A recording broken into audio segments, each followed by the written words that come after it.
नमस्कार. सखी सह्याद्रीच्या आजच्या भागात मी इंद्रायणी दुधकीकर सगळ्या रसिकांचं अगदी मनापासून आणि सहर्ष स्वागत करते. रसिक हो, स्त्रिया आजकाल सगळ्या क्षेत्रामध्ये कार्यरत आहेत. आपल्या चांगल्या कामांच्या पाऊलखुणांचे ठसे त्या सगळीकडे उमटवतच पुढे सरकत असतात. असंच एक क्षेत्र आहे अभिनय क्षेत्र. विविधांगी भूमिकेने संपन्न असलेल्या अशा ज्येष्ठ अभिनेत्री पूजा पवार साळुंखे आज आपल्याशी गप्पा मारायला आपल्याबरोबर आलेल्या आहेत. सखी सह्याद्री या कार्यक्रमात पूजाताई तुमचं खूप खूप स्वागत. पूजाताई मूळच्या कोल्हापूरच्या. अनेक मराठी चित्रपटातून पूजाताईंनी अपीअरन्स दिलेला आहे. फक्त चित्रपटच नाही तर त्यांनी अनेक व्यावसायिक नाटकं सुद्धा केलेली आहेत. टीव्ही क्षेत्रातलं हे अभिनयाचं माध्यम सुद्धा त्यांनी एक्सप्लोर केलंय. आणखीन तिथेही त्यांनी स्वतःची अभिनय क्षमता सिद्ध केलेली आहे. कोल्हापुरापासून तर जेव्हा तुम्ही मुंबईत आलात तोपर्यंतचा हा सगळा जो प्रवास आहे त्याच्याबद्दल आमच्या रसिकांना जाणून घ्यायला सर्वप्रथम आवडेल. कोल्हापुरात माझं बालपण गेलं. शालेय शिक्षण ते कॉलेज शिक्षण सगळंच तिकडे झालं कोल्हापूरमध्ये. सुरुवातीला मी प्रिन्सेस पद्माराजे गर्ल्स हायस्कूल या शाळेमध्ये शिकत होते. 5वी ते 10वी तिथे. 1ली ते 5वी पर्यंत राणा सामानी असं नाव होतं माझ्या शाळेचं. आणि नंतर न्यू कॉलेजमध्ये मी न्यू कॉलेजची विद्यार्थिनी आहे. शाळेमध्ये असताना मी कधीच कुठल्याही अभिनयाचं शिक्षणही घेतलं नव्हतं किंवा मी कधी कामही केलं नव्हतं स्टेजवर म्हणा. किंवा एकाच फोक डान्समध्ये मी सिलेक्ट झाले होते. राजस्थानी सॉन्ग होतं ते आणि त्याच्यात मी भाग घेतला होता तेवढंच. आणि त्याच्यानंतर असं कधीच डोक्यातही नव्हतं की आपल्याला सिनेमात काम करायचं. पण सिनेमाची अत्यंत आवड होती मला. खूप सिनेमे बघायला आवडायचं मला. माझ्या घरातही खूप आवडायचं सगळ्यांना. त्याच्यामुळे माझी आवड होती ती. अशी काही बॅकग्राऊंड होती का तुमची सिनेमा क्षेत्राशी रिलेटेड? कोणीच नव्हतं. पण माझी आई कथ्थक डान्सर होती. म्हणजे माझ्या आजीला खूप कथ्थक आवडायचं म्हणून तिने माझ्या आईला कथ्थकच्या क्लासला घातलं होतं. आणि माझी आई कथ्थक खूप छान करायची आणि खूप तिचे प्रोग्राम्स पण झाले होते. कथ्थकचे होतात सगळीकडे जनरली तसे. आणि तेवढंच. म्हणजे पण त्यामुळे तिला जुने पिक्चर्स बघायला आवडायचे. माझ्या वडिलांना पण फिल्म ह्याची म्हणजे फिल्म बघण्याची खूप आवड होती. माझ्या घरात वारसा नसला तरी आवड खूप होती चित्रपटांची बघण्याची. वातावरण होतं साधारण. आणि जुनी गाणी मी नेहमी ऐकायचे. अमीन सयानींचे सगळे प्रोग्राम ऐकायचे. सगळं म्हणजे फिल्मी घर नव्हतं पण कान मात्र सगळं फिल्मचं ऐकायला उत्सुक असायचे कायम. आणि आमच्याकडे जयप्रभा स्टुडिओ माझ्या आजीच्या घरापासून खूप जवळ होता. त्याच्यामुळे आम्ही शनिवार रविवारी एखादं शूटिंग चालू असेल तर आम्हाला कळायचं की आज दादा कोंडकेंचं शूटिंग चालू आहे, आज रंजना आणि अशोक सराफ येणार आहेत आणि तिथं शूटिंग आहे, आज गाणं आहे. असं हे म्हटलं की आम्ही दप्तर टाकून पळत बघायला जायचो की अरे वा. आणि ते इतकी आवड म्हणजे निर्माण झाली मला ते बघून. सर्जाचा हा योगायोगच होता. म्हणजे सर्जामध्ये मी जी आले चित्रपटामध्ये हा एकदम योगायोग होता. सर्जा माझ्या मते तुम्ही 10th बोर्ड एक्झाम्स दिल्यानंतर तुम्हाला मिळालेला पिक्चर आहे ना? हो हो नक्की. बरं, मग तेव्हा आजूबाजूच्या मैत्रिणी किंवा तुमचे नातेवाईक त्यांच्या काय रिएक्शन्स होत्या की ही मुलगी मुंबईला जाणार आता? मैत्रिणींना किंवा आजूबाजूला फारसं माहितीच नव्हतं आणि मी माहिती करूनही दिलं नव्हतं. मुद्दाम असं नाही पण आम्हालाही त्याचं गांभीर्य नव्हतं की जेव्हा मी याला गेले स्क्रीन टेस्टला वगैरे गेले तर मला माहितीच नव्हतं की मी नायिकेच्या भूमिकेसाठी चाललीये वगैरे. हो का? तर माझ्या घरी म्हणजे रमेश काका आणि सीमा देव आणि रमेश देव हे कोल्हापूरला त्यांचं घर होतं. आणि त्यांचे जे भाऊबंध किंवा त्यांच्या ज्या काकी किंवा वहिनी ह्या माझ्या आजीच्या बऱ्यापैकी ओळखीच्या होत्या. ते कोल्हापूरला आले की म्हणजे आम्ही कधी बघायला जायचो, कधी आम्ही त्यांना भेटायला जायचो. मग मला असं कळलं की काकी सिनेमा करतात. आम्ही सीमा काकी म्हणतो, सीमा देव ना. तर काकी सिनेमा करतायत आणि मणी म्हणून त्यांच्याकडे पण ती घरी असायची आणि तिचे भाऊ वगैरे कोल्हापूरला येऊन जाऊ. तर ती कोल्हापूरला आली की सांगायची बघा चिंगा, म्हणजे माझं घरचं नाव चिंगी आहे त्यामुळे ती मला चिंगा म्हणायची. तर मी ती आली ना की तिच्याकडे अशी करून बसायची की सीमा काकी आणि काका. आणि मग ती सांगायची की सीमा काकींच्या घरी राजेश खन्ना आला होता राखी बांधून घ्यायला. आणि हे सगळं आम्हाला खूप आवडायचं ऐकायला. आणि मग मी ती आली की तिच्या पायाशीच अशी बसून असायची ऐकायला. तर मग तिला कळलं होतं की मला खूप आवड आहे आणि मी तिला एकदा सांगितलं होतं की मला पण काम करायचंय, मला सांग काय असेल तर. अच्छा, तिथून छोटासा रोल असेल तर सुरुवात. तर ते तिने डोक्यात ठेवलं होतं आणि नेमका हा सर्जाची नायिकाचा शोध सुरू झाला होता. आणि ती आली घरी आणि ती म्हणाली की काकी एक नवीन मुलगी शोधतायत, बरं, तुला जर आवड असेल, तुला जर करायचं असेल, इंटरेस्ट असेल तर काकीनी एक फोटो मागितलाय तुझा. अच्छा, बर.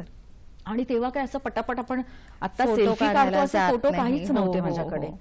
तर मी हट्ट केला वडिलांकडे की नाही मला एक फोटो पाठवायचे काकींकडे. बर.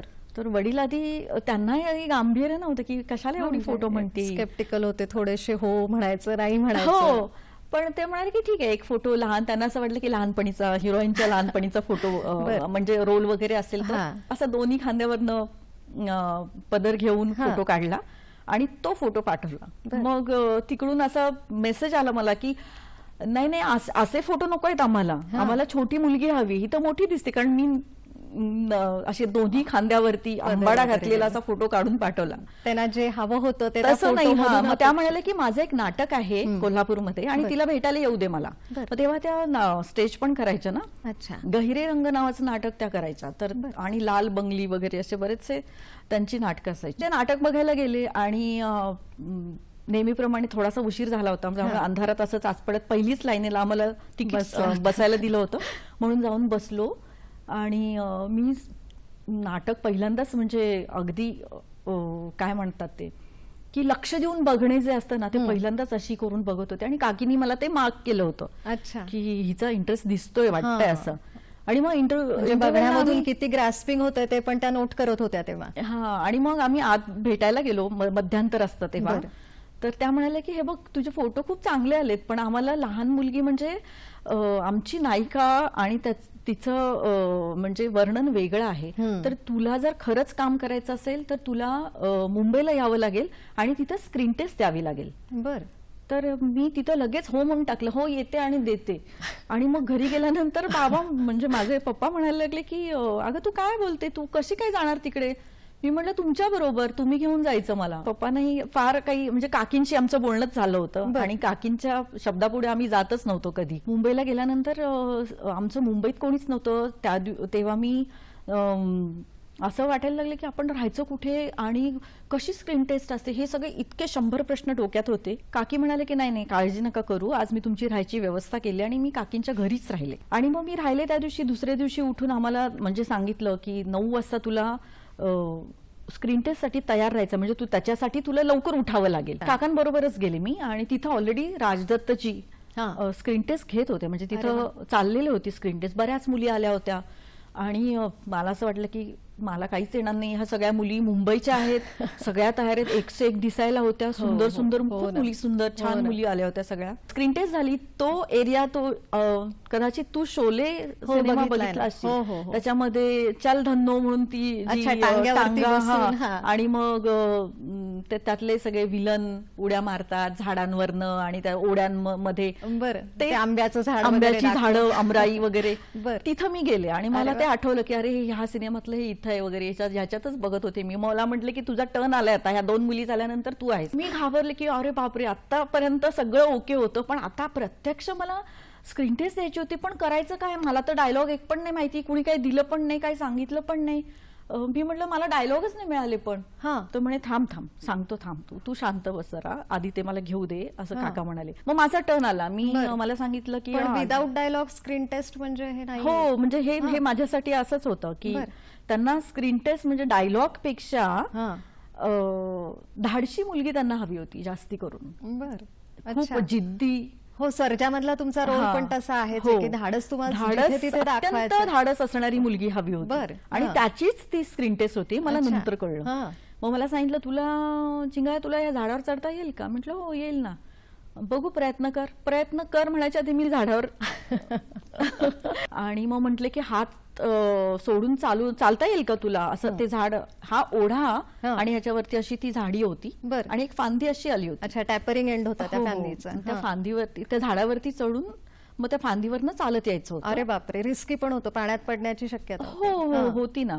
पण बऱ्याच मुलींनी नाही करू शकल्या, कारण खोल होतं, ओढा होता, पाणी वाहत होतं आणि दगड होती खाली. अरे बापरे. मला you ते did it काहीच दिसलं नाही. successfully. मला चाल म्हटल्यावरती मी चालले बिंदास, हात सोडून चाल, म्हणजे वरती फांद्या धरून आपण चालतो ना, हो, तशी हो, चालत हो. होते मी. पण तसं नाही, हात सोडून चाल, मग हात सोडून चालले. अरे मग 2-3 वेळा चालले इकडे तिकडे. बर.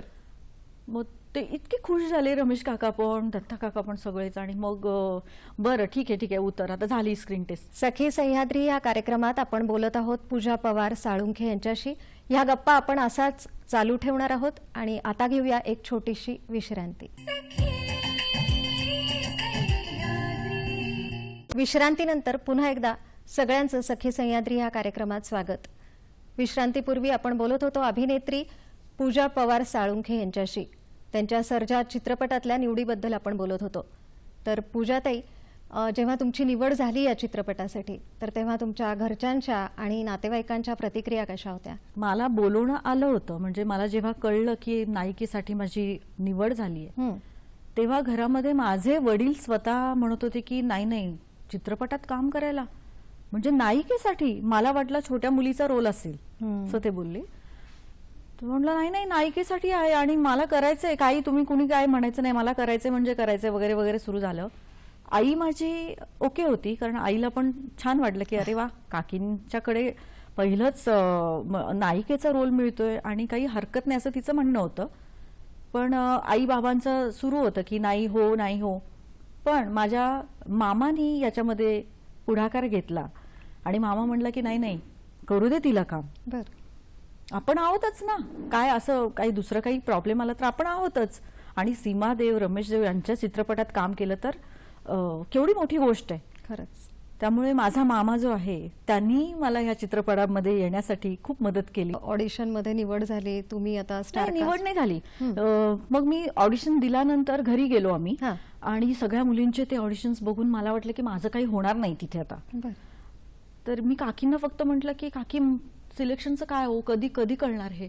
तर काकी म्हटलं माझ्या हातात नाहीये काही, आपले काका आहेत ते आणि दत्ता काका म्हणजे राजदत्त ते बघतायत, माझ्या हातात नाहीये ते. मी तुला इथपर्यंत आणून स्क्रीन टेस्ट पर्यंत पोहोचवलं, त्याच्यानंतर तुझं नशीब. पण जाताना काकी एवढंच म्हणाली की हे बघ चिंगा, तिथं ना त्यांचा हॉल होता मोठा आणि असं खूप मोठं टेबल होतं. त्या टेबलावरती सगळ्या हिरोईन ज्या म्हणजे मुली आल्या होत्या हिरोईन होण्यासाठी किंवा नायिकेच्या रोलसाठी, त्यांचे सगळ्यांचे फोटो काढून तिथे ठेवले होते. आणि मग त्या म्हणाल्या की माझी ट्रेन होती रात्री 9ची आणि 7-7:30 वाजता त्या म्हणाल्या की आता हे बघ तिथं मीटिंग चालली आहे, लगेच जर कळलं तर मी तुला सांगेन, नाहीतर मग तुम्हाला मी कळवते. मी गेले घरी आणि मग रेग्युलर माझं कॉलेज सुरू झालं. काहीच माहिती नव्हतं तेव्हा, फोन वगैरे फार नव्हते माझ्या घरी, तर फोनच नव्हता. मग काकीनी एक पोस्ट कार्ड वरती लिहून पाठवलं होतं, म्हणजे एक पत्र घेऊन पोस्टमन आला आणि त्यांनी वाचलं, पोस्टमननी ऑलरेडी वाचलं होतं की एक पत्र यांच्या घरी आलंय आणि असं.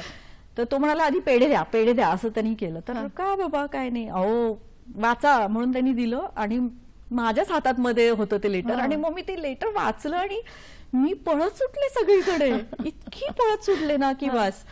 मला खूप आनंद झाला होता आणि माझ्या घरातल्या लोकांना पण खूप आनंद झाला होता. 15 तारखेपासून शूटिंग सुरू होते, तर मला लेटर आलं होतं 10 तारखेला आणि त्या 10 ते 15च्या दरम्यान काहीतरी 4-5 दिवस होते. मग मला 14 तारखेला निघायचं होतं आणि 15 पासून शूटिंग होतं. मग त्या 3 दिवसामध्ये आईनी जितका प्रयत्न करायचा खायला घालायचा तेवढा घातला. मी आणि माझे वडील आम्ही मुंबईला निघालो आणि मुंबईला गेल्यानंतर वडिलांनी मला तिथे सोडलं आणि ते पुन्हा कोल्हापूरला परत आले, कारण काकीच्या घरीच राहायची व्यवस्था माझी केली होती. कारण काकी म्हणाले की इतके दिवस म्हणजे 15 ते 20 दिवस शूटिंग होतं, पहिलं शेड्यूल, तर एवढे दिवस माझे वडील काही राहू शकणार नव्हते, त्यांची पण ड्युटी होती, कोणीच नाही राहू शकणार. तर काकी म्हणाले की काही काळजी करू नका, ती माझ्या घरात सेफ राहणार, मी आहे तिच्या बरोबर. आणि काकी म्हटली म्हणजे प्रश्न संपला. फार मोठं आहे. तर तिथं काकीच्या घरीच राहायला लागले मी. पण म्हणजे 15 तारखेपासून शूटिंग नाही, 15 तारखेला आम्हाला हजर राहायला सांगितलं होतं आणि शूटिंगचं डेट होती की थोडी अजून पुढे होती, 10 ते 12 दिवसाची गॅप होती मध्ये. त्याच्यामध्ये माझं डायलॉग डिलिव्हरी कशी करायची किंवा ते डोंबाऱ्याच्या भाषेत किंवा ती जी भाषा होती ग्रामीण भाषा, पण त्याचा तो लहजा वेगळा होता, तर त्याचा अभ्यास करून घेतला माझ्याकडून. शिवाय लाठी काठी बोथाटी याचं सगळं शिक्षण दिलं आम्हाला, मी आणि अजिंक्य दोघांनाही. त्याचंही पहिलंच पिक्चर होतं हे आणि माझंही पहिलंच, त्यामुळे तो तर मुंबईमध्ये शिकलेला, त्यालाही ही भाषा आत्मसात करावी लागली. माझाच असा ग्रामीण टच होता माझ्या भाषेला, कारण मी कोल्हापूरची असल्यामुळे मला ती येत होती थोडंफार, त्यामुळे त्याच्यावरती जास्त मेहनत घ्यावी नाही लागली मला. पण दोरीवरती चालण्याची मेहनत मला घ्यावी लागली, कारण ते डोंबारी जोडपं यायचं तिथे. आणि काकी 4थ्या मजल्यावरती राहत होत्या, पण खाली त्या ग्राउंडवरती त्यांनी जोडप्यानी ते दोरी बांधायचं ते काहीतरी असतं, ते तसं लावलं होतं, दोरी आणि त्याचे ते टिपॉय टाइप्स असे ते पाय असतात त्याला. सो त्याच्यावरती चढायचं कसं, म्हणजे ते असं दोन्ही पायाच्या मध्ये ती काठी पकडायची आणि चढायचं. आणि मग दोरी चालताना पण दोरी अंगठा आणि मधलं बोट आहे त्याच्यामध्ये ती दोरी पकडायची आणि बॅलन्सिंग करत चालायचं. ढोलकं वाजवायचं, ती डोंबारीन आणि तिचा नवरा ढोलकं घेऊन यायची, मग ते ढोलकं कसं वाजवायचं. बरं, ह्या सिनेमामध्ये एक कुत्रा आहे, तर त्या कुत्र्याची, तो माझा कुत्रा दाखवला की तो माझ्या सवयीचा, आणि त्याच्या बरोबर माझे डायलॉग पण आहे. आणि वेळेला मी त्याला म्हणते तू जा तिकडे वगैरे. सो ते कुत्र माझ्या सवयीचं होण्यासाठी त्या रोज कुत्र्याला खायला घालायचं मी, आणि मग त्याला रोज जवळ घ्यायचं त्याला आणि त्याची सवय करून घ्यायची, असं होतं ते. त्याच्यानंतर बोथाटी वानकर वस्ताद होते साताऱ्याचे, ते लाठी काठी आणि दांडपट्टा, तलवार, ह्या सगळ्याचं शिक्षण दिलं होतं आम्हाला. काही काही गोष्टी आम्ही वापरल्या नाही, तलवार वगैरे नाही वापरली, पण मी चालवू शकते. बोथाट्या जास्त वापरल्या गेल्या, की त्या मी ते दोन्ही हातात असं ते धरून फिरवायचं, आणि नंतर म्हणजे आमची फायटिंग दाखवली, त्याच्यामध्ये बऱ्याचसा वापर केलाय तो. मुघल साम्राज्याच्या विरुद्ध जेव्हा अगदी एंडला दाखवलेला आहे, बऱ्यापैकी माझं आहे त्याच्यामध्ये. तर ते शिकले मी. बऱ्याच वेळेला त्या बोथाट्या फिरवताना त्या डोळ्यात जायच्या. हे सगळं शिक्षण झाल्यानंतर मग आमचं सर्जाचं ओपनिंगचा म्हणजे उद्घाटनाचा दिवस आला, आणि ते उद्घाटन होतं प्रतापगडावरती.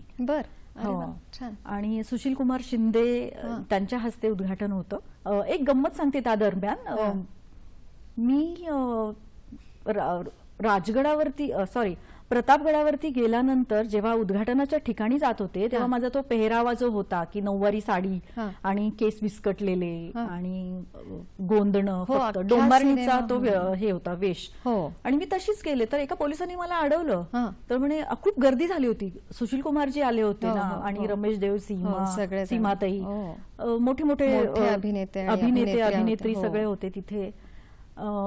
तर तिथे जाताना मला त्यांनी अडवलं, तर मग आमचे असिस्टंट डिरेक्टर आहेत ते पळत आले, हो नाही नाही ती हिरोईन आहे सिनेमाची.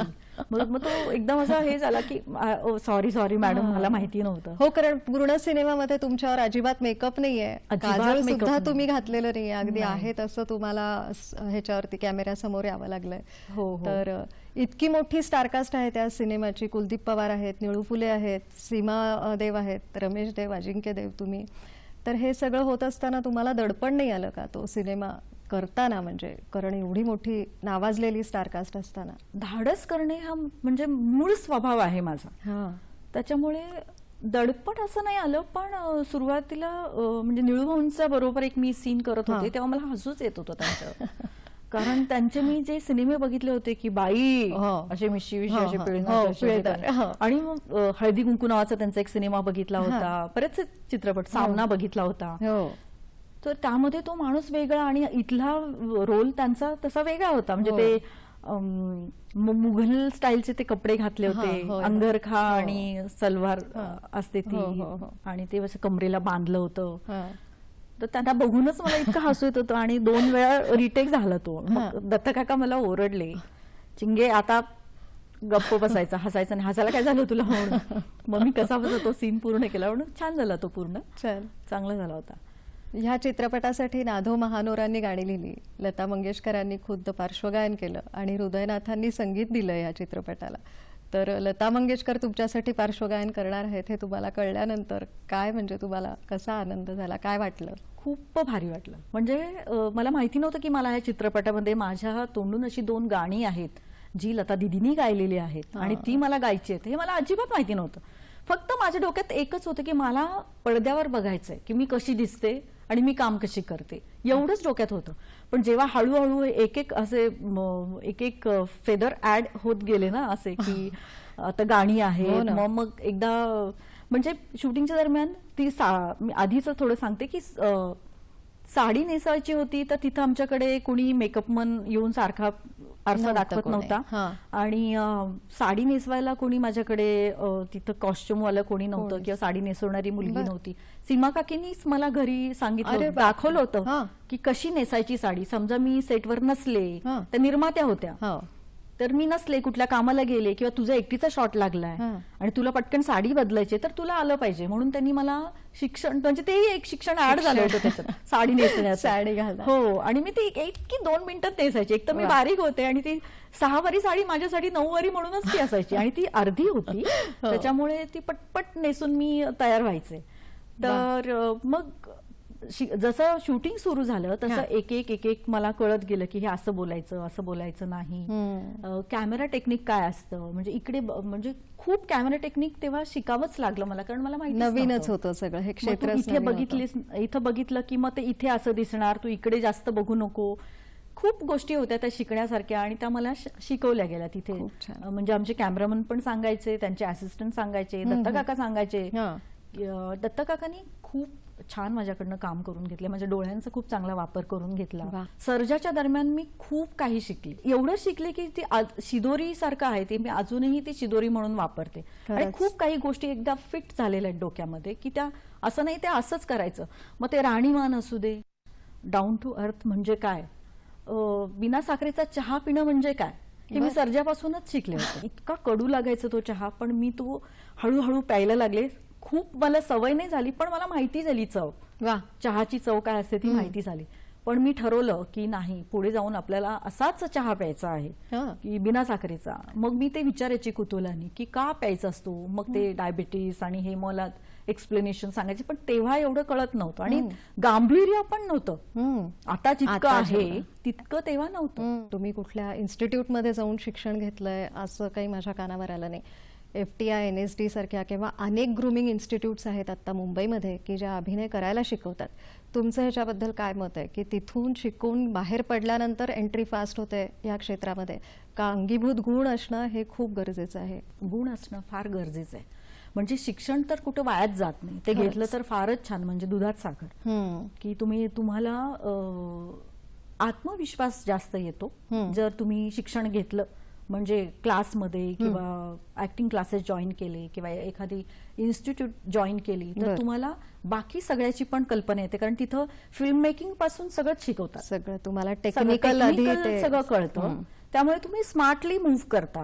पण त्याच्या आधी तुम्हाला या क्षेत्राची खूप आवड पाहिजे आणि जिद्द भयंकर पाहिजे, पेशन्स पाहिजे खूप, आणि शिकण्याची एक हुरूर असते ना, ती अंगी पाहिजे. ती नसेल तर तुमच्याकडून तुम्ही कितीही इन्स्टिट्यूटमध्ये गेलात, तुम्ही कितीही ऍक्टिंगचे क्लास जॉईन केले, पण तुमच्या अंगी जे आहे, जे तुम्हाला जिद्द आहे की नाही मला होत नाही ना, मी करणार, मी दाखवणार. आणि मी हे केलेलं आहे, सर्जाच्या दरम्यान मी खूप केलेलं आहे. सखी सह्याद्री या कार्यक्रमात आपण बोलत आहोत पूजा पवार साळुंखे यांच्याशी. ह्या गप्पा आपण असाच चालू ठेवणार आहोत आणि आता घेऊया एक छोटीशी विश्रांती. एका विश्रांतीनंतर आपल्या सगळ्यांचं पुन्हा एकदा मनपूर्वक स्वागत. पूजाताई, आपला चित्रपटाचा प्रवास आपण आम्हाला सांगत राहा. आमचा चित्रपट पूर्ण झाला आणि मग त्याचा जो प्रीमियर होता तो खूप मोठ्या प्रमाणात झाला होता. त्या चित्रपटामधल्या तोफा प्रत्येक ठिकाणी नेल्या होत्या आणि खूप भव्य दिव्य प्रीमियर झाले होते त्याचे. आणि अनेक आठवडे हा चित्रपट चालला, जवळजवळ 25 आठवडे म्हटलं तरी चालेल. आणि ह्या चित्रपटाला नॅशनल अवॉर्ड मिळालेला आहे, रिजनल अवॉर्ड. बरं. त्यामुळे आम्हाला सगळ्यांना खूप आनंद झाला आणि या आनंदाने मी खूप भारावून गेले होते. अशाच याच्यामध्ये मी माझं कॉलेज सुरू ठेवलं होतं, तेव्हा मला चित्रपट एक आला जो त्याचं नाव होतं उतावळा नवरा, आणि त्याच्यामध्ये लक्ष्मीकांत बेर्डे हा नायक होता आणि नायिकेचा रोल मला आला. खरं तर ही आईचं काळीज नावाची एक म्हणजे गोष्ट होती, जे आईवर केंद्रित, आई आणि मुलगा अशी. आणि आईचा रोल आता कैलासवासी, आता ज्या गेल्या प्रेमा किरण, त्यांचं प्रोडक्शन त्यांचंच होतं. पितांबर काळे डिरेक्टर होते त्याचे. त्याच्यामध्ये आम्ही कॉमेडी काय हे मी शिकले. मुळात लक्ष्मीकांत बरोबर कॉमेडी करणं काही सोपं नव्हतं आणि हा पहिलाच कमर्शियल चित्रपट होता तसाही. पण कॉमेडी लक्ष्मीकांत म्हणायचं की तू काळजी नको करू, मी आहे ना, काही काळजी करू नको. आणि मग त्याचे ते सीन बघण्यामध्ये आमचा इतका वेळ जायचा की असे रंगायचे त्याचे सीन खूप. म्हणजे तुम्ही कधी पाहिला असेल का माहिती नाही मला. उतावळा नवरा खूप छान चित्रपट आहे. त्याच्यानंतर मला झपाटलेला माझा राजा नवाजला वाजा हा चित्रपट मिळाला आणि त्याच्यामध्ये तर हा तर कमर्शियल होता. पुन्हा लक्ष्मीकांतची नायिका म्हणून मला चित्रपटात त्या घेण्यात आलं. त्याच्यामध्ये डान्स होता, पहिलाच कमर्शियल चित्रपट आणि त्याच्यामध्ये डान्स. आणि त्यात डान्स म्हणजे मी कथ्थक शिकले होते, पण चित्रपटातील डान्स आणि हे यांचं खूप वेगळं गणित असतं. म्हणजे आपण जर म्हटलं की मी डान्सर आहे तर असं नाही. ते त्याच्यामध्ये जेव्हा तुमचे कोरिओग्राफर तुमची कोरिओग्राफी करतात म्हणजे डान्सची आणि तुम्हाला शिकवतात, स्टेप शिकवतात, ते कॅमेरा टेक्निक असतं, ते त्यांचे मार्किंग जे असतं ते तुम्ही लक्षात ठेवून तिथे जायचं, तेवढीच ओळ म्हणायची आणि त्याचे एक्सप्रेशन्स आणायचे. ह्या खूप गोष्टी अवघड असतात. अवघड म्हणण्यापेक्षा की तुम्ही करायला गेल्यानंतर तुम्हाला ते कळतात. आणि ह्याच गोष्टी मला ते करत म्हणजे त्या चित्रपटामध्ये जेव्हा गाणं होतं तेव्हा माझे गुडघे फुटले होते अगदी. खूपच म्हणजे गुढीवर बसायचं, उठायचं आणि डान्स स्टेप्स होत्या त्या सगळ्या. तर ते एक नवीन टेक्निक शिकायला मिळालं. असंच करता करता सनसनाटी नावाचा एक चित्रपट केला.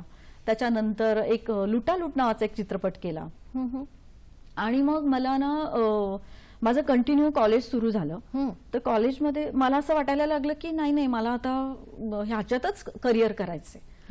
पण मग करायचं कसं की कोल्हापुरात राहून करिअर होणार नव्हतं, कारण सगळं जे काय आहे ते मुंबईत, डबिंग स्टुडिओ पासून सगळं मुंबईत. चित्रपट नगरी कोल्हापुरात जरी असली, कोल्हापुरात खूप मोठे मोठे स्टुडिओ होते, कोल्हापुरातही खूप मोठ्या प्रमाणात शूटिंग्स व्हायचे.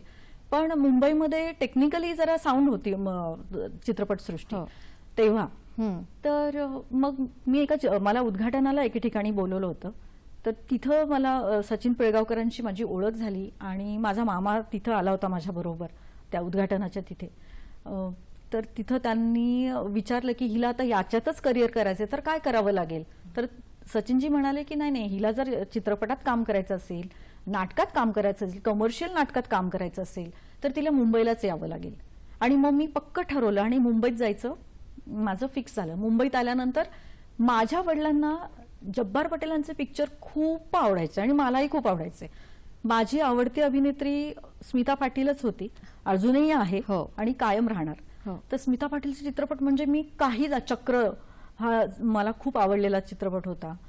आणि जैत्रे खूप आम्ही त्यांची फॅन होते डॉक्टरांची. पण असं कधी वाटलं नाही की ते माझ्या एकदम असे म्हणजे खूप समोर आले की एकदम मी त्यांच्या चित्रपटात काम करेन असं कधी डोक्यातही नाही आलं. पण मला भयंकर वाटायचं की मला त्यांच्या चित्रपटात एक तरी छोटा का होईना रोल मिळायलाच पाहिजे आणि मी मिळवणार. ही जी जिद्द आहे ना ती मी खूप ठेवली होती. मुंबईत गेल्या गेल्या मला जेव्हा कळलं की रवींद्र नाट्य मंदिरात त्यांची एडिटिंगसाठी ते येत होते तिथे, तर मला आमचे सर्जाचे असिस्टंट डिरेक्टर होते कांचन नायक आणि सुरेंद्र तळोकर, जे त्यांच्याबरोबर पण असिस्टंट म्हणून तेव्हा तिथं काम करायचे. मग मला कांचन आणि सुरेंद्रनी दोघांनी सांगितलं की डॉक्टर इथं येणार आहेत तर तुला भेटायचं असेल तर ये. आणि मग मी भेटायला डॉक्टरांना रवींद्र नाट्य मंदिरात गेले. तिथं त्यांना भेटले. त्यांना सांगितलं की काही झालं तरी मला तुमच्या चित्रपटात काम करायचंय. मग त्यांनी मला ओळखलं म्हणजे पूजा ना तू वगैरे. तर ते म्हणाले की खूप छान काम केलंयस तू, पण आता सध्या माझ्याकडे काही काम नाहीये, मी एका वेगळ्या चित्रपटावरती काम करतोय. ते म्हटलं कुठला वेगळा चित्रपट आहे की ज्याच्यामध्ये मी काम नाही करू शकणार. तर लावणी तमाशा प्रधान चित्रपट आहे, लावण्या आहेत त्याच्यामध्ये, तुला येते का लावणी. म्हटलं हो येते मला लावणी. अरे कशी काय. तर मी म्हटलं डॉक्टर मी लावणीसाठी RDC म्हणजे रिपब्लिक डेला माझं सिलेक्शन झालं होतं कॉलेजमधून. आणि त्या लावणीवरती एका लावणीवरती माझं दिल्लीसाठी परेडसाठी सिलेक्शन झालं होतं. मला येते. हो तर मला येते. तर ते म्हणाले की हे बघ माझ्या हातात काही नाहीये, लावणी वगैरे मला फार स्टेप्स आणि हे मला फार कळत नाही. तर ह्या चित्रपटाची नायिका आहे मधु कांबीकर, म्हणजे बऱ्याच नायिका आहेत त्याच्यात. तर मधु कांबीकर तू सिलेक्शन करतील तुझं. तर मला मी म्हटलं डिरेक्टर हे सिलेक्शन त्या असं म्हणजे पण नंतर लक्षात आलं की नाही डान्सच्या बाबतीत आहे म्हणून ते सिलेक्शन करणार. तर मी म्हटलं ठीक आहे. मग ते म्हणाले की उद्या सकाळी ये, मी मधुताईंना यायला सांगतो आणि तुझं सिलेक्शन झालं तर वेल अँड गुड, म्हणजे तू माझ्या चित्रपटात आपोआप काम करशील. तर म्हटलं ओके. मग मी गेले घरी आणि दुसऱ्या दिवशी सकाळी 10 वाजता हजर राहिले. तर मधुताई येऊन बसल्या होत्या आतमध्ये ह्याला रवींद्र नाट्य मंदिरात. लावणीची ऑडिशनसाठी अगदी तयार होतं, टेप रेकॉर्डर वगैरे सगळं. मग कुण्या गावाचं आलं, पाखरू नावाची लावणी जी आहे ती मी त्याच लावणीवरती माझं सिलेक्शन झालं होतं रिपब्लिक डेला. तर मग मी तीच लावणी करून दाखवली. पण ती लावणी म्हणजे मी बसवली होती जे चित्रपटात बघून. तर मधुकांबीकरांचा चेहराच हलला नाही ती माझी लावणी बघून. असं एवढंच केलं त्यांनी आणि डॉक्टरांशी काहीतरी बोलल्या त्या आणि त्या निघून गेल्या. मग मी डॉक्टरांना म्हटलं की काय झालं, माझं सिलेक्शनचं काय? तर म्हणे की मधुताई म्हटल्या की तिला मेहनत करावी लागेल, तुझी मेहनतीची तयारी आहे का? म्हटलं डॉक्टर प्लीज, मी काही करून मला मेहनत तर करता येते आणि मी मेहनतीची माझी खूप तयारी आहे, मला करायचंय तुमच्याकडे काम. मग ते म्हणाले ठीक आहे, पण त्याच्यासाठी तुला तमाशा प्रधान हा चित्रपट आहे, त्याच्यासाठी तुला डान्स शिकावा लागेल, तुला लावणी मध्ये जी सहजता असते ती तुला येईपर्यंत तुला शिकावं लागेल, तुला मेहनत करावी लागेल, ती पावलं शिकावी लागतील, त्यांचे राहणीमान सगळं शिकावं लागेल. मी म्हटलं चालेल. मग मला लावणी करताना बायकांचं ते पदर घेण्याची स्टाईल असते किंवा घुंगरू बांधण्याचं किंवा एक पुरुषांकडे बघण्याची वेगळी नजर हवी, ते सगळं तुला यायला पाहिजे, ते जे काही तुला येत नाहीये. मग माझं इथं ट्रेनिंग पुन्हा सुरू झालं. आता हे जब्बार पटेलांची विद्यापीठ होती, ती राजदत्तांची होती, आता हे जब्बार पटेलांचं विद्यापीठ सुरू झालं. आणि मग इथून मग मी रवींद्र नाट्य मंदिराला यायचे मी आणि तिथून मला 2 डिरेक्टर किंवा असिस्टंट डिरेक्टर माझ्या बरोबर यायचे. त्याच्यामध्ये आपले हेमंत देवधर असायचे, कांचन नायक असायचे, सुरेंद्र तळोकर असायचे बरोबर आणि संजय पवार रायटर आहेत ते असायचे. आम्ही सगळेजण मिळून आम्ही महेंद्र तेरे देसाई, समीरण वाळवेकर तुम्हाला माहिती असेल, हे सगळे आम्ही गँग चौफुल्याला जायचो. म्हणजे हनुमान थिएटर आहे लालबाग करण्यासाठी तुम्हाला फार चौफुल्यापर्यंत जावं लागलं. म्हणजे मग तिथे जायचे मी, जवळजवळ 5 ते 6 दिवस आम्ही गेलो, जास्तच रादर. आणि तिथे गेल्यानंतर आम्ही तमाशा कसा, पहिल्यांदा आयुष्यात मी तमाशा कसा असतो हा पाहिला. आणि अख्खा तमाशा बघून झाल्यानंतर त्या मुली आतमध्ये त्यांचं राहणीमान कसं असते, त्यांनी म्हणजे लावणी झाल्यानंतर ते कपडे बदलल्यानंतर ते कुठले कपडे घालतात, इथून पासून सुरुवात सगळी. मग ते लावणी, मग ते किती किलोचे घुंगरू बांधून कशा नाचतात. मग हे पण घुंगरू खूप वजनदार असतात, 22-23 किलो काहीतरी ते घालतात. हो, अख्खा पेहराव आणि पायामध्ये खूप म्हणजे हे शिक्षणच होतं माझ्यासाठी. आणि बोलण्याचा लहजा परत तो चेंज, म्हणजे ग्रामीण भाषा वेगळी आणि हा हेल काढून बोलणं किंवा लाडीक जे बोलतात बायका किंवा डोळे असे करून वगैरे, हे सगळं मला तिथे शिकायला मिळालं. खूप छान. हो. तर एक होता विदूषक ह्या चित्रपटाने एक वेगळं वळण दिलं तुम्हाला, अजून एक अँगल दिला. नक्कीच. आणि इतकी भव्य दिव्यता होती त्या चित्रपटाची, इतकी भव्य दिव्यता की काय विचारू नको. त्याच्यामध्ये अनेक नायिका होत्या आणि अनेक मोठे दिग्गज होते चित्रपटात. लक्ष्मीकांत सारखा हिरो होता त्या चित्रपटाचा, वर्षा उसगावकर, मधुकांबीकर हिरोईनच म्हटलं तर चालेल त्या चित्रपटाची. आणि नंतर मग लक्षा हिरो होतं त्या चित्रपटामध्ये. तिची अदिल, तिची मावशी उषा नाईक, खूप म्हणजे दिग्गज मंडळी होती. इतकं सुंदर हा चित्रपट आहे, खूप सुंदर चित्रपट आहे. आणि त्याच्यामधल्या लावण्या तर बहारदार लावणी म्हणतात ना, ते आहे. आणि सगळं ओरिजिनल, कुठूनही कॉपी केलेलं नाही.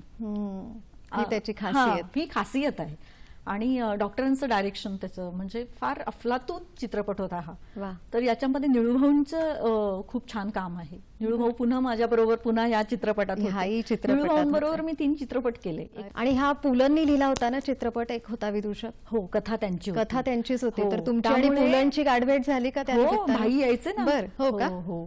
रोज भाई काका तिथे रोज नाही, म्हणजे बऱ्याच वेळेला जेव्हा कधी चित्रीकरणाच्या दरम्यान, हो, चित्रपटाच्या दरम्यान भरतनाट्य मंदिरला आमचं एक लावणी होती, तुम्ही जाऊ नका हो रामा, त्या वेळेला ते आले होते तिथे. महेश कोठाऱ्यांबरोबर पण तुम्ही खूप छान चित्रपट केलेले आहेत. त्याच्यातला एक झपाटलेला, अतिशय गाजलेला, बॉक्स ऑफिसचे रेकॉर्ड्स तोडलेला, आणखीन आताही बघितलं तरी अगदी खूप छान आणि फ्रेश वाटणारा असा हा चित्रपट झपाटलेला. झपाटलेल्याबद्दल तुमच्या काय आठवणी आहेत गमतीशीर? हा जो चित्रपट कम्प्लीट झाला, म्हणजे एक होता विदूषक लागला, थिएटरला लागला, त्याच्यानंतर मला झपाटलेल्याची ऑफर आली. आणि मग मी झपाटलेला मध्ये मला तशी आता बऱ्यापैकी लक्षाची माझी ओळख होती आणि सगळ्यात जास्त आतापर्यंत दरम्यान 3 चित्रपट तुमचे करून झाले होते आणि मैत्री झाली होती लक्ष्मीकांत बरोबर, त्याच्या बायको बरोबर जास्त. त्याची बायको म्हणजे पहिली रुही बेर्डे तिच्या बरोबर माझी बऱ्यापैकी मैत्री होती. त्याच्यामुळे लक्ष्मीकांत बरोबर काम करणं किंवा महेशच्या सिनेमात काम करणं फार सोपं जायचं. हे जे आतापर्यंत डिरेक्टर होते हे वेळेला फार प्रॉम्प्ट होते. म्हणजे राजदत्त त्यांच्याबद्दल बोलायचं झालं तर ते वेळेच्या आधी 5 मिनिटं पोचायची कुठेही, आणि तीच सवय मला आजही लागली आहे. डॉक्टरांचंही तसंच आणि महेशचं पण तसंच. महेश कोठारे त्यांचं 9चं जर तुमची कॉल टाइम तुम्हाला जर 8चा असेल तर 9ला तुम्ही रेडी पाहिजे. झपाटलेला जेव्हा सुरू झाला तेव्हा खूप मजा आली. रामदास पाध्ये आणि अपर्णा पाध्ये दोघंही त्या सेटवर असायचे. दोघंही ते भाऊला ऑपरेट करायचे आणि मग तो भाऊला चालत जातो वगैरे. त्याला खूप कष्ट घ्यावे लागलेत पण त्यांना, म्हणजे हे चित्र तात्या विंचू असं साकारणं आणि तो खरा खरा उतरवणं हे खरंच खूप जिकिरीचं काम आहे. आणि त्याच्यात तुमची आवडी म्हणून जी रोल तुमचा फेमस झाला, खूप फेमस झाला तो रोल, कौतुकास्पद आहे आणि तो अजूनही अगदी जशाचा तसा आठवतो आम्हाला. लहान मुलांमध्ये अजूनही फेमस. म्हणजे लोकांना बाकी सर्जा वगैरे त्यांना लहान मुलांना कुठं त्यांनी सर्जा बघितला, पण ही आवडी आहे असं म्हटलं की ते असे आवडी मग तात्या विंचू कुठे आहे लगेच विचारतात असं.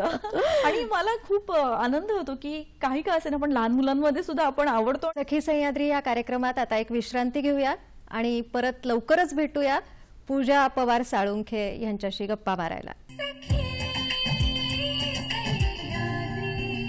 सखी सह्याद्री या कार्यक्रमात विश्रांतीनंतर पुन्हा एकदा आपल्या सगळ्यांचं मनापासून स्वागत. आपण चित्रपटात तर कामं केलीतच, पण आपण नाटकातही कामं केलीत, तर आपण त्याबद्दल काही सांगू शकाल का? जे काही केली ते खूप गाजलेली नाटकं आहेत माझी.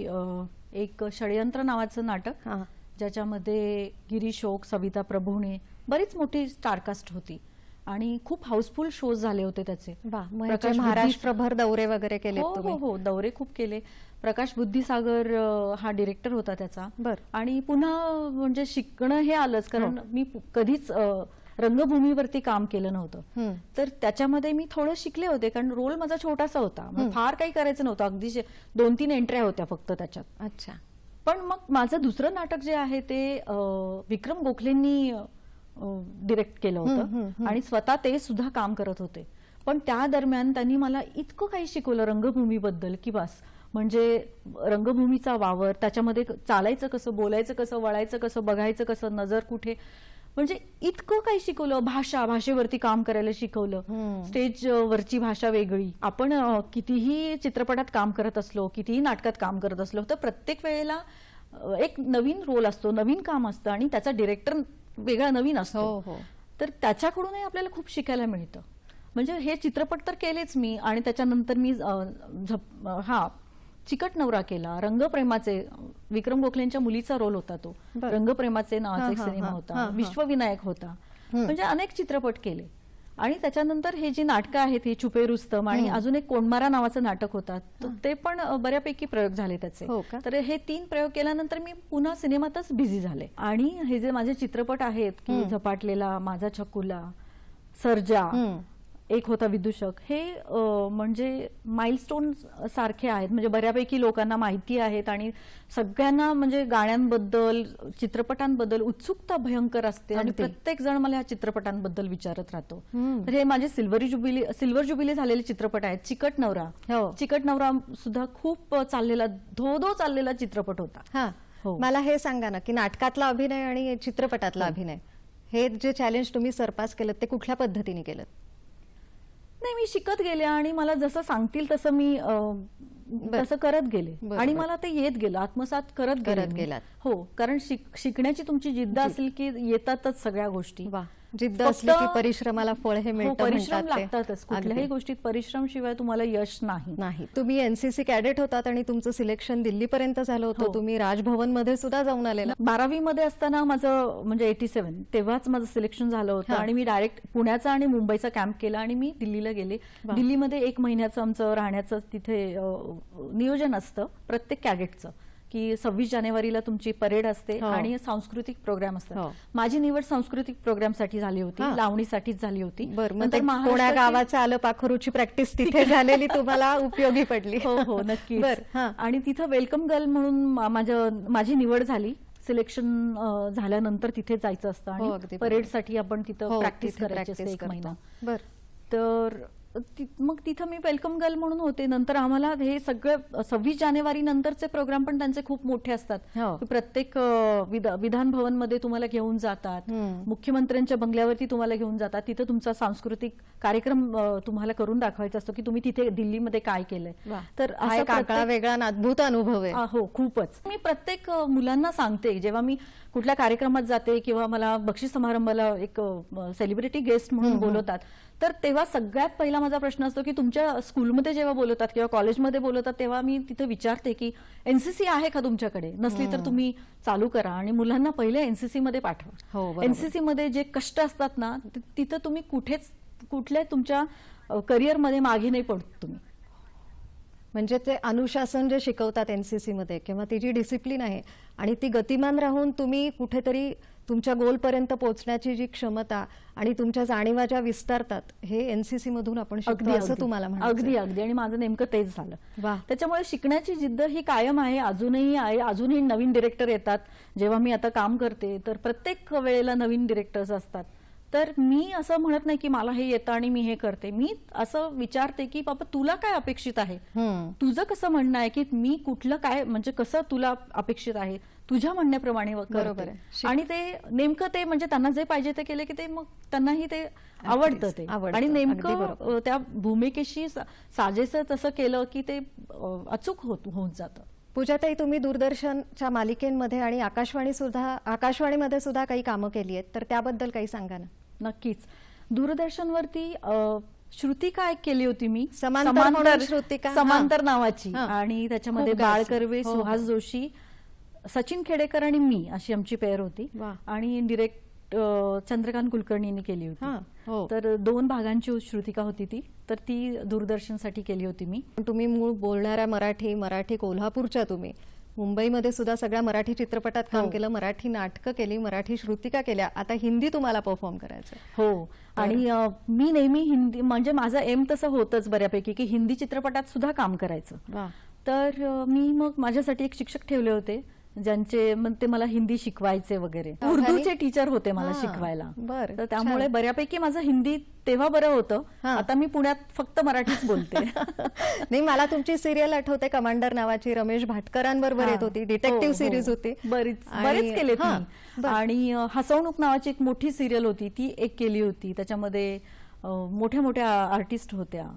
तर राजा गोसावी सारखा मोठा आर्टिस्ट होता, त्यांच्या बरोबर काम केलंय. मंदाकिनी बडबडे म्हणजे रीमा लागूंच्या आई त्या होत्या. शमा देशपांडे, अलका कुबल ही आमची स्टारकास्ट होती तेव्हा. आणि खूप सुंदर ती मालिका होती. महिलांकरता एक कार्यक्रम केला होता हिंदी दूरदर्शनसाठी. आणि त्याच्यानंतर मग चिकट नवरा हे लास्ट होतं माझं. त्याच्यानंतर लग्न झालं.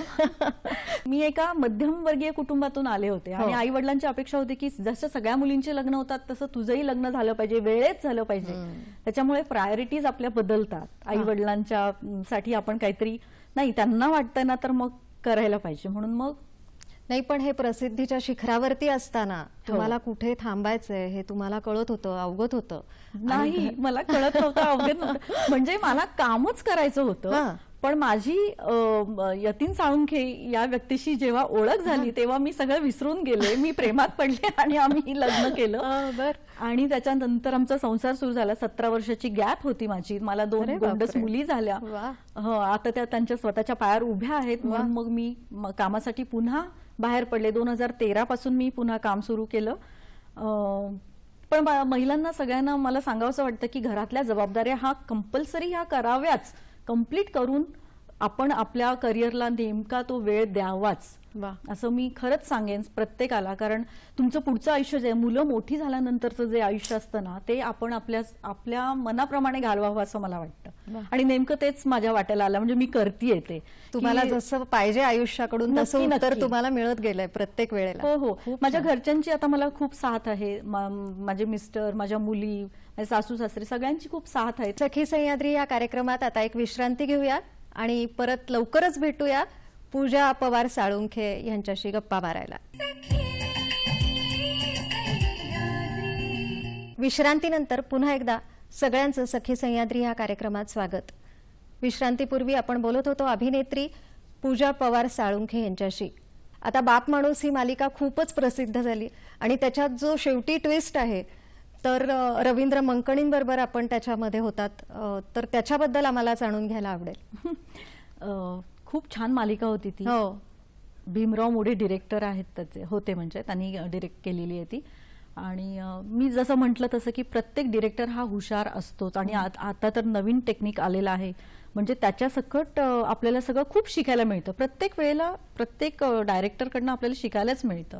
तर ही मालिका जी होती ही रवींद्र मंकणींबरोबर होतं, त्यांच्यावर पहिलंच काम होतं माझं. पण अप्रतिम, म्हणजे रवींद्रजींची बातच वेगळी, कारण स्टेजवरती काम करणारा माणूस आहे तो.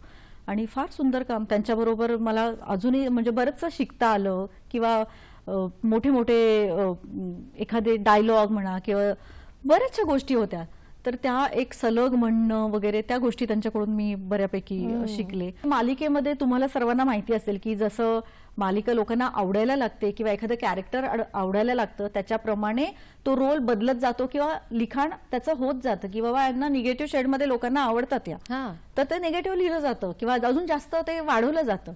पण आपला मूलभूत स्वभाव असा नसताना त्याच्यासाठी ही तेच सांगते मी. आई कुठे काय करते मी करत होते, पण मोठी गॅप असल्यामुळे मला माहिती नव्हतं की पुन्हा माझा तो रोल पुन्हा येईल किंवा काहीच माहिती नव्हतं. त्याच्यामुळे मला ही कारभारी लयभारी नावाची सिरियल आली आणि याच्यामध्ये काकी नावाचं कॅरेक्टर आलं. पण मी नाहीच म्हणत होते, पण मला इतकं पटवून सांगितलं तेजपाल वाघनी, म्हणजे तो प्रोड्युसर होता, आणि त्यांनी जेव्हा फोन केला की म्हणे पूजाताई तुम्ही करा, तुम्हाला आवडेल काम करायला, खूप चांगला रोल आहे. सुरुवातीला तुमच्या फिटनेस बद्दल बोलत होतो, त्याच्या रहस्याबद्दल बोलत होतो, तर थोडंसं ते पण सांगा ना.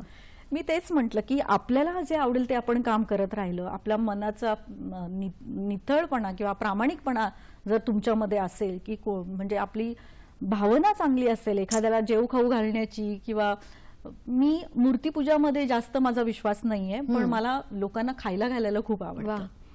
तुम्ही मनापासून चांगले असले की तुमच्या चेहऱ्यावर येतच. आणि तुम्ही लोकांना वाचण्याची एक कला असते, तर प्रत्येकाला असतेच ती.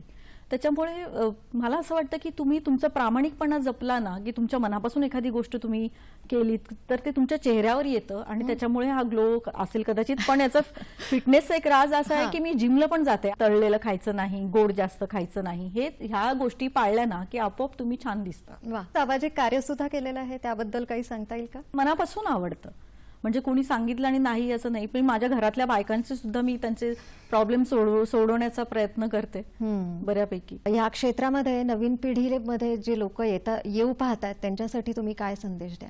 अभिनय क्षेत्रामध्ये येताना तुमचा प्लॅन बी हा तयार पाहिजे, कारण अभिनय क्षेत्र हे असं आहे आळवावरचं पाणी, कधी तुम्हाला खूप मिळतं, कधी तुम्हाला काही मिळत नाही. पण मला सर्वांना सांगावंसं वाटतं की तुमचं जर तुमच्या हातामध्ये शिक्षण असेल तर तुम्ही तेही करू शकता आणि छंद म्हणून अभिनय सुद्धा करू शकता. पण याचा अर्थ असा नाही की अभिनय करू नका, या तुम्ही म्हणजे मोस्ट वेलकम. आमची इंडस्ट्री इतकी मोठी आहे की सगळ्यांना सामावून घेणारी आहे. अभिनय हे क्षेत्र खूप मोठं आहे आणि त्याच्यामध्ये त्याचं शिक्षण घेऊन आलात तर वेल अँड गुड, पण त्याच्या आधी तुम्ही शालेय शिक्षण पण कम्प्लीट करा, असं माझं म्हणणं आहे. म्हणजे ह्याच्यातली अनसर्टन्टी ठेवून तुम्ही प्लॅन बी तुमचा तयार असला पाहिजे की इथे जर नशिबाने नाही साथ दिली किंवा आपल्याला लोकांकडून मान्यता नाही मिळाली तर तुम्ही काय तुमच्यासाठी करू इच्छिता. प्रत्येक हे या क्षेत्रामध्ये जास्ती करून नशिबाचा खूप भाग आहे असं मला वाटतं, जेणेकरून की तुम्ही कितीही प्रयत्न केला, तुम्ही काय केलं तर शेवटी नशिबाने तुम्हाला साथ देणं सुद्धा गरजेचं असतं. किंवा तुमच्या मनात आलं की बाबा आता मला हे नाही करायचंय, मला इथे आता हे क्विट करायचंय, तर मग माझ्या हातात काय आहे दुसरं? अगदी बरोबर, शिक्षण आहे, मग मी हे करू शकतो. पूजाताई, तुम्ही इथे आलात आणि तुमच्याशी बोलून मला खरोखरच खूप आनंद झाला. तुमच्यासारखं एक संवेदनशील, अष्टपैलू आणि बहुडंग व्यक्तिमत्व इथे तुम्ही उलगडत गेलात आणि खूप मनमोकळ्या गप्पा मारल्यात. ह्याच्याबद्दल दूरदर्शनतर्फे आणि सह्याद्री वाहिनीतर्फे मी तुमचे आभार मानते. थँक्यू.